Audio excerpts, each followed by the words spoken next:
ನಮಸ್ಕಾರ ಸ್ನೇಹಿತರೆ, ಹೇಗಿದ್ದೀರಾ ಎಲ್ಲರೂ? ಇವತ್ತು ನಾನು ನಿಮಗೆ ನೀರು ದೋಸೆ ಹೇಗೆ ಮಾಡೋದು ಅದರ ರೆಸಿಪಿ ಮಾಡಿಕೊಡ್ತಾ ಇದ್ದೀನಿ. ಸೊ ಇಲ್ಲಿ ನೋಡ್ತಾ ಇದ್ದೀರಾ, ನಮಗೆ ಬೇಕಾಗಿರೋದು 4 ಇಂಗ್ರೀಡಿಯೆಂಟ್ಸ್. ಒಂದು ರೈಸ್, ನೀರು, ಪೇಪರ್ ಅವಲಕ್ಕಿ ಹಾಗೂ ರುಚಿಗೆ ತಕ್ಕಷ್ಟು ಉಪ್ಪು. ನೀವು ನೋಡ್ತಾ ಇದ್ದೀರಾ, ನಾನು ರೈಸ್ನ ನೀರಲ್ಲಿ ಸೋಕ್ ಮಾಡಿದ್ದೀನಿ. 4 ಅವರ್ ಮುಂಚೆ ಸೋಕ್ ಮಾಡಿದ್ದೀನಿ. 4 ಅವರ್ ಆದಂಗೆ ನಾನು ಇದನ್ನು ಹೇಗೆ ಇದನ್ನು ಗ್ರೈಂಡ್ ಮಾಡೋದು, ಏನು ಕನ್ಸಿಸ್ಟೆನ್ಸಿ ನೀರು ಹಾಕೋಬೇಕು, ಹೇಗೆ ತವದಲ್ಲಿ ಇದನ್ನು ಹಾಕಬೇಕು ಅಂತ ನಿಮಗೆ ತೋರಿಸ್ತೀನಿ. ನಾನು ಇಲ್ಲಿ ತೊಗೊಂಡಿರೋದು 2 ಕಪ್ಪಷ್ಟು ರೈಸ್. ನೀವು ಇಲ್ಲಿ ಏನು ಚಿಕ್ಕ ಕಪ್ ನೋಡ್ತಾ ಇದ್ದೀರಾ, ಅದೇ ಚಿಕ್ಕ ಕಪ್ಪಲ್ಲಿ 2 ಕಪ್ಪಷ್ಟು ರೈಸ್ ತೊಗೊಂಡಿದ್ದೀನಿ. ಅದನ್ನು ನಾನು ನೀರಲ್ಲಿ ಹಾಕಿಟ್ಟಿದ್ದೀನಿ.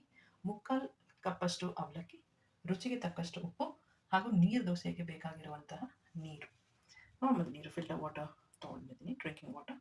ಸೊ ಇವಾಗ ಇದನ್ನು ಸೋಕ್ ಮಾಡೋಕ್ಕೆ ನಾವು 4 ಅವರ್ಸ್ ವೆಯ್ಟ್ ಮಾಡೋಣ. 4 ಅವರ್ಸ್ ಆಗಿದೆ. ನಾನು ಇವಾಗ ಇದನ್ನು ರುಬ್ಬಕ್ಕೆ ರೆಡಿ ಆಗ್ತಾ ಇದ್ದೀನಿ. ಸೊ ಆಗಲೇ ಹೇಳ್ದಂಗೆ ರುಬ್ಬಕ್ಕೂ ಮುಂಚೆ ನೀವು ಇಲ್ಲಿಟ್ಟಿರೋ ಅವಲಕ್ಕಿಗೆ ಸ್ವಲ್ಪ ನೀರು. ಓಕೆ, ನಿಮಗಿಲ್ಲಿ ಅವಲಕ್ಕಿ ಸ್ವಲ್ಪ ಜಾಸ್ತಿ ಅಂತ ಅನಿಸ್ಬೋದು, ಬಟ್ ಅದಷ್ಟಿಲ್ಲ. ನಾನು ಆಗಲೇ ಹೇಳ್ದಂಗೆ 3/4 ಕಪ್ಪೇ ನಾನು ಯೂಸ್ ಮಾಡ್ತಾ ಇರೋದು. ಸೊ ಇದನ್ನು ನಾನು ಮಿಕ್ಸಿ ಜಾರಿಗೆ ಹಾಕ್ಕೊಳ್ತೀನಿ. ಇದಾದಮೇಲೆ ಇದು ಸೋಕ್ ಆಗಿರೋ ರೈಸ್ ವಾಶ್ ಮಾಡಿದ್ದೀನಿ, ಒಂದು 2-3 ಸಲ ವಾಶ್ ಮಾಡ್ಕೊಂಡಿದ್ದೀನಿ.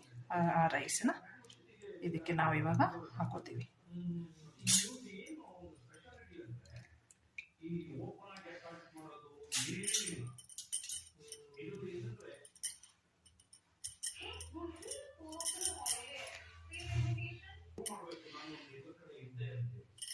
ಇವಾಗ ಸ್ವಲ್ಪ ರುಚಿಗೆ ತಕ್ಕಷ್ಟು ಉಪ್ಪು ಹಾಕೊಳ್ಳೋಣ.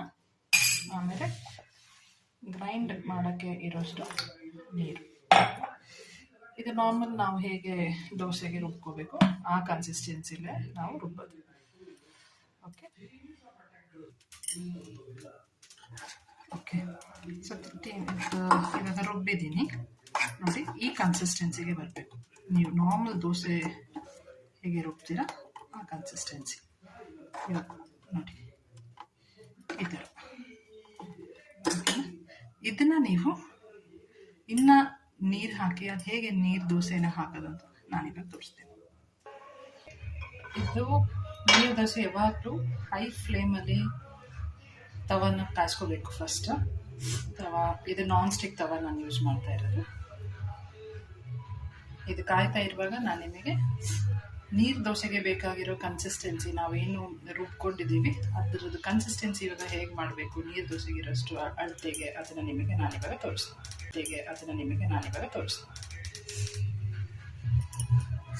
ಓಕೆ, ಕಾವಲಿ ಕಾಯ್ತಾ ಇದೆ.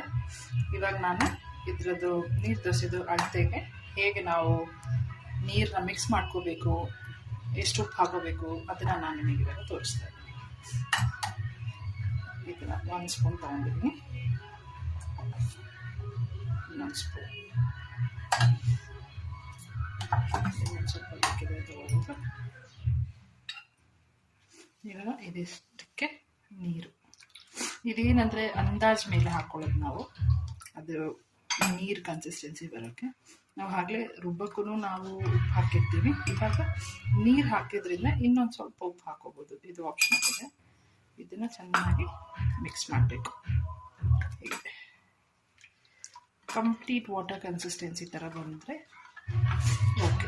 ವಾಟರ್ಗಿಂತ ಸ್ವಲ್ಪ ಥಿಕ್ ಅಷ್ಟೆ, ಈ ಕನ್ಸಿಸ್ಟೆನ್ಸಿ ಬರಬೇಕು.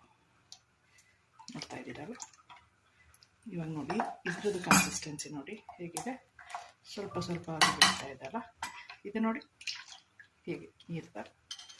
ಓಕೆ, ಇವಾಗ ಕಾವಲಿ ಕಾದಿದೆ. ಇದನ್ನು ಹೇಗೆ ನಾವು ಇವಾಗ ಕಾವಲಿಯಲ್ಲಿ ಹಾಕೋದು ಅಂತ ತೋರಿಸ್ತೀನಿ. ಇದನ್ನು ಹೇಗೆ ತಗೊಂಡು ಹೇಗೆ ಹಾಕೋದು,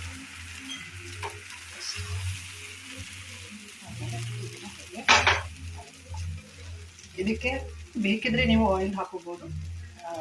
ನೀವು ಸ್ವಲ್ಪ conscious oil conscious, diet conscious ಎಲ್ಲ ಇದ್ದವರು ಆಯಿಲ್ ಹಾಕೋದು ಬೇಡ, ಬೇಕಿದ್ರೆ ಹಾಕೋಬೋದು, ಇಲ್ಲಾಂದರೆ ಬೇಡ. ಆ್ಯಂಡ್ ಇದನ್ನು ಕ್ಲೋಸ್ ಮಾಡಿ ಇಡಬೇಕು ಅಂತಲೂ ಇಲ್ಲ, ಅಗೇನ್ ಅದನ್ನು ಆಪ್ಷನ್. ಇವಾಗ ನೋಡೋಣ ಹೇಗಾಗುತ್ತೆ. ನೋಡ್ತಾ ಇದ್ದೀರಲ್ಲ,